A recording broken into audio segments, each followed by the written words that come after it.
Hey everybody, this is a video that I'm making to help you review for your Unit 5 test. What I have behind me are some practice problems for the first two pages of the test. I'm going to go through how to do the problems by doing different examples of the problems.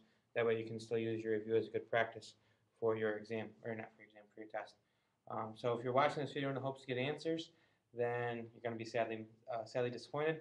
But if you are watching this video to help learn how to do certain problem types, then you're going to find this very useful. Um, so as we go through, I'm going to be looking at the first page of this review, front and back, and then I'll make another video going over the second page. So hopefully you find this helpful.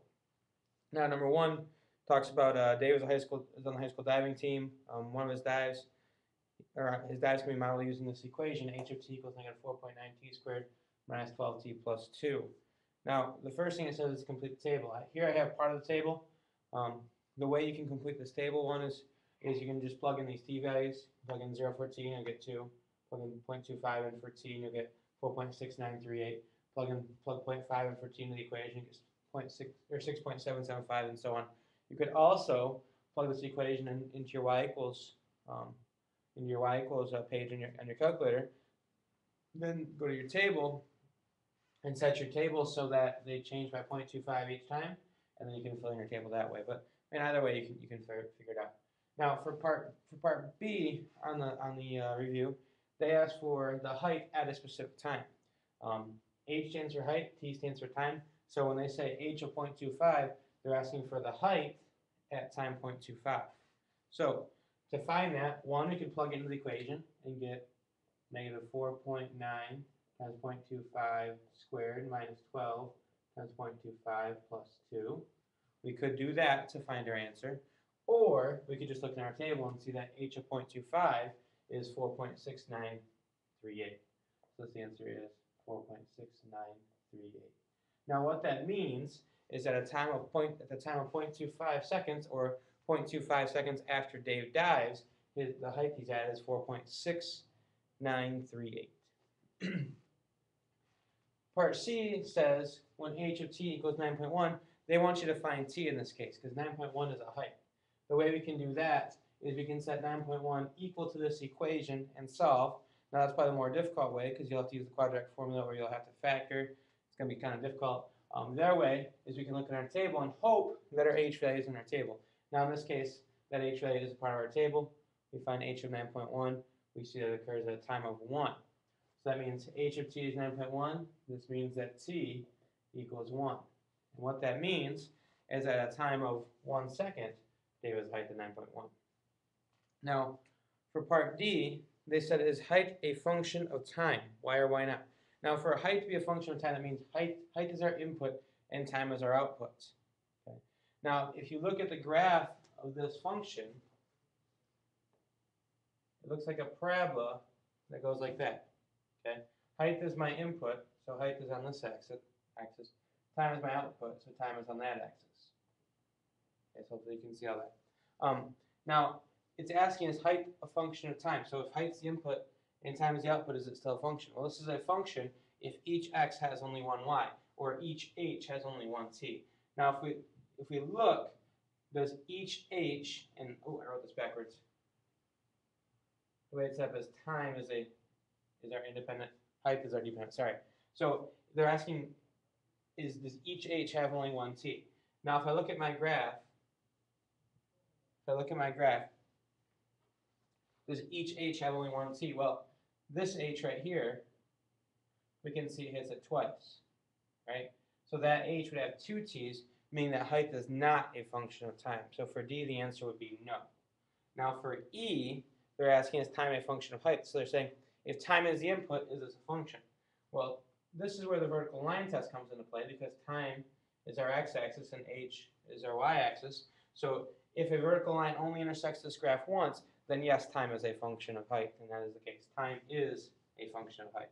So you guys keep that in mind as you go through. For D and E, it's kind of like the vertical line test. For E, because if we graphed it with T as our independent and H is our dependent, like you would on the calculator, then you'll get a parabola.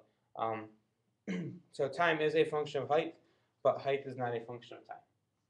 So, yeah, if you have any questions about that, please see me. For F, identify domains and ranges for the diver's dive. Now the first one is theoretical domain and theoretical range. Now theoretical domain and range are the ones that work only for the problem. So if I look at my equation, are there any numbers I can't plug in? And the answer is no. There aren't any numbers that I can't plug in. Okay. So my theoretical domain will be all numbers. Now my theoretical range, well, this graph makes a parabola that opens down. So this graph actually has a maximum. Okay. And that maximum actually is the point 1.25, comma 9.348. So that means 9.348 or 3438. That's the highest point of our graph. So that means that our theoretical range is all numbers less than this 9.3438. Right? Practical domains, practical range. Our practicals depend on the problem. For the practical domain, we're looking at the inputs for the problem. The inputs for the problem are time. So what times make sense? Okay. Practical range, that's our outputs. Our outputs for this problem is height. So what heights make sense? That's something I think you can handle on your own. All right, for number two. For number two, they give us the equation, and they talk about it's the distance Robert needs to drive is 400 miles. He knows the slower he drives, the longer it will take him to get there. The rate at which he drives can be found by the rule R of t equals 400 over t, where t is the time an hour. So they're saying is t is how long the drive is going to take, and r is the rate at which he drives. Now, for part A, what they're asking is they're trying to find the rate if our time is a given number. Now, in my example, the time is 10. So they're going to find the rate if our time is 10. So r of 10 means we plug in 10 for t, which means you do 400 over 10, which equals 40. So what that means is if we want to take 10 hours to drive there, we have to drive 40 miles per hour. Now for B, they kind of throw a curveball. All right, they say, at what rate should we drive if he wants to get there in 5 hours? So they're trying to confuse you by not giving you in this format, telling you exactly what to plug in. But if they say our time is 25 hours, that means t equals 25. So it's very similar to this problem. So we just plug in 25 for t in our equation, and then you can find your rate. Now for C, it says identify the domain and range again. Once again, theoretical domain and theoretical range, those are the ones that work only for the problem. We're not worried that r is rate and t is time. We're worried only about this equation right here. So our theoretical domain, what numbers can I plug in? Hopefully you're shouting out, I can't plug in zeros because we can't divide by 0. 400 divided by 0 is undefined. So our theoretical domain is going to be all numbers except 0. Okay. Now our theoretical range, could I get anything else? All right. Let's take a look at our graph for that. 400 over t is going to be a butterfly. So are there any y values that don't have graph either to the left or the right? And hopefully you're saying yes, there's one, and it's right there. It's at the origin. So our theoretical range will be all numbers except 0, just like our theoretical domain. Now for practical domain and range, practical domain depends on our inputs. Our inputs are times. So what numbers make sense for times? And our practical range, what numbers make sense for our outputs of rate of travel? All right, now this is in miles per hour, so keep in mind he's going to drive at safe speeds. So assuming it's the highway, I'm guessing 70 might be a top limit for that range. All right. Now on the next page, number 3 says draw two graphs, one that represents a function, one that doesn't represent a function. Now in order to draw a graph that represents a function, it needs to pass the vertical line test. That means, or the reason why it needs to pass the vertical line test is because a vertical line will tell us if any x's have more than one y's. So in order to see if it passes the vertical line test, find something. Some of you will find a pencil or a pen or something here. Rulers work well too. And you make a vertical line pass over the graph. And if the vertical line only intersects the graph once, that means each x has only one y, meaning it is a function. So one of these graphs is a function, one is not. And I'll let you determine that. Remember, if the vertical line intersects it more than once, that means one x has multiple y's, meaning it's not a function. If the vertical line only intersects the graph once, that means each x has only one y, and it is a function. For 4 is a lot like 3. Complete 2 tables, one of which represents a function, one that does not. So here I have at the start of a table. Now, in order for it to be a function, that means each x has only one y. In order for it not to be a function, that means one x has two different y's. Now, if I'm going to fill in values for this, I could just fill in whatever values I want. It's like 3, 5, 3, 8. Now, some of you are going to say, well, 3 appears twice for the y's. That's okay. Okay? It's a function if each x has only one y. So each x has only one y. Right? 1 goes with 3, 2 goes with 5, 3 goes with 3, 4 goes with 8. Each x value has only one y. For it not to be a function, that means we need to have an x value repeat. So, for example, instead of having it go 1, 2, 3, 4 for my x's, let's have it go 1, 2, 3, 1. Okay? Now this would not be a function because the x value of 1 would have both 3 and 8 as its y's. So that makes it not a function. That means one x has multiple y's. Now on your review, you might need to add some numbers or change some numbers in your x in order to make it not be a function. That's okay. All right, for 5. 5 says write an equation given the points below. So what they're giving you in this one is they're giving you x-intercepts at another point on the parabola so that you can make a line. Now for 5a, they do not give you a second point, so you're just going to leave this a value as unknown. You're going to plug in your m and n for part A. The rest of them, you'll have to find your a value. And remember, if they have one x-intercept, then that means that your m and n are the same. So let's go through an example together. If our x-intercepts are 3 and 9, that means this can be m, and this can be n. So my equation will look like this. Y equals a times x minus 3 times x minus 9. Now, if one of these were negative, let's say the 3 was negative, that would make this a positive 3 here instead of a minus 3. It'd be x plus 3 because the 3 was negative. So that kind of gives me a start to my equation. Now to find my max, what we need to do is we need to plug in the x, or sorry, to find my a, we need to plug in the x and y from our max. So 6 is the x, 12 is the y. So then we can write 12 equals a times x, oops, forgot my 6, times 6 minus 3 times 6 minus 9. So now I can solve this to find my a. So 6 minus 3 is 3, 6 minus 9 is, 6 minus 9 is negative 3. So 12 equals a times 3 times negative 3. So 12 equals negative 9 times a, because 3 times negative 3 is, 3 times negative 3 is negative 9. No, I don't need these parentheses, I don't know why I drew them. But I don't need those there. Okay. So now to solve for a, we divide both sides by negative 9. So then we get a equals 12 over negative 9, which ends up being, that's 4/3, or 1.3 repeated. So that means my final equation, I take this a and I plug it in right here, and 1.3 repeated. And that would be my answer. All right. So if there's any questions about 5, please let me know. Once again, if m is negative or n is negative, then when we plug them in, it'll be minus and negative, which makes a plus. Now I also want to go through number 6. So let me clear some room out here real quick.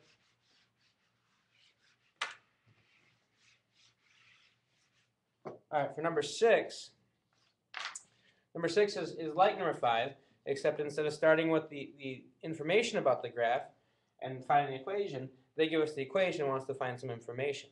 So they'll give us something like this. So let's say like f of x equals x squared minus 3x minus 18. Okay. And they want to know the x-intercepts, the y-intercepts, and max or min. So they want to know x-intercepts, the y-intercepts, and if it's a max or a min.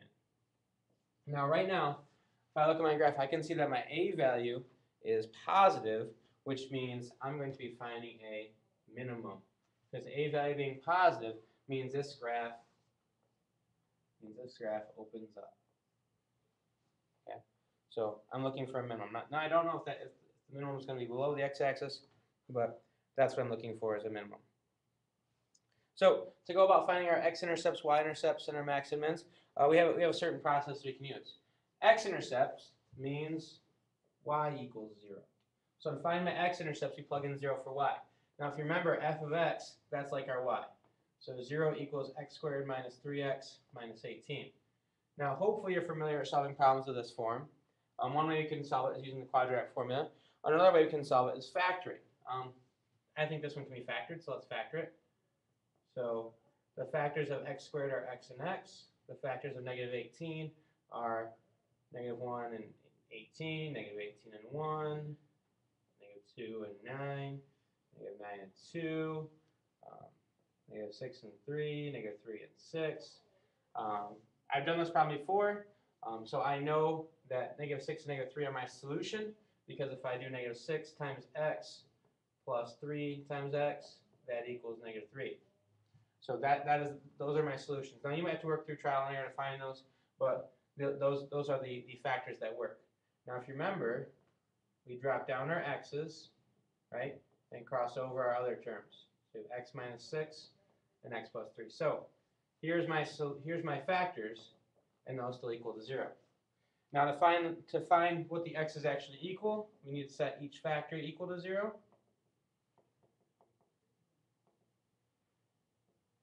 So I add 6, x equals 6, and I subtract 3, x equals 3.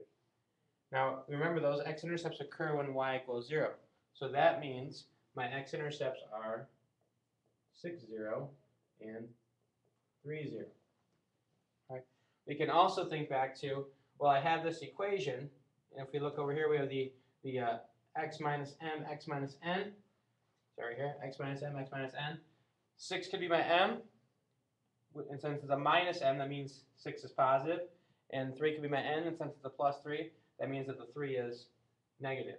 And I forgot to write that negative sign. Okay. All right, so hopefully that makes sense.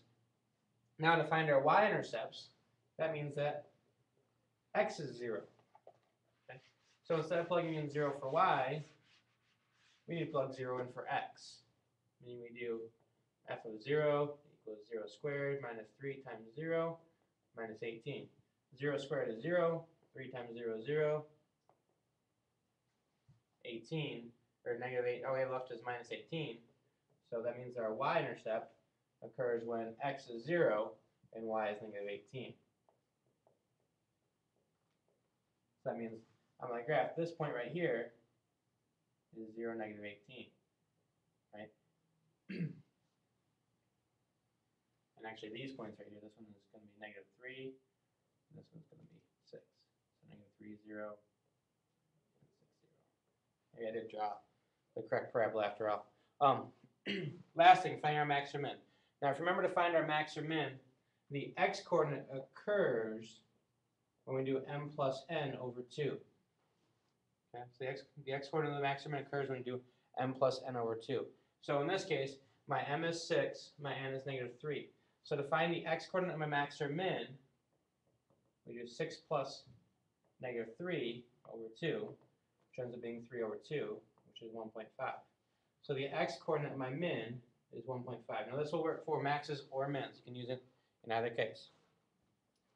So x is 1.5. To find my corresponding y, we plug 1.5 in for x into my original equation. And we can solve this. We can solve this for y. I can plug that on my calculator one step if I want to, and we get negative 20.25, which means that the minimum occurs at 1.5 to negative 20.25.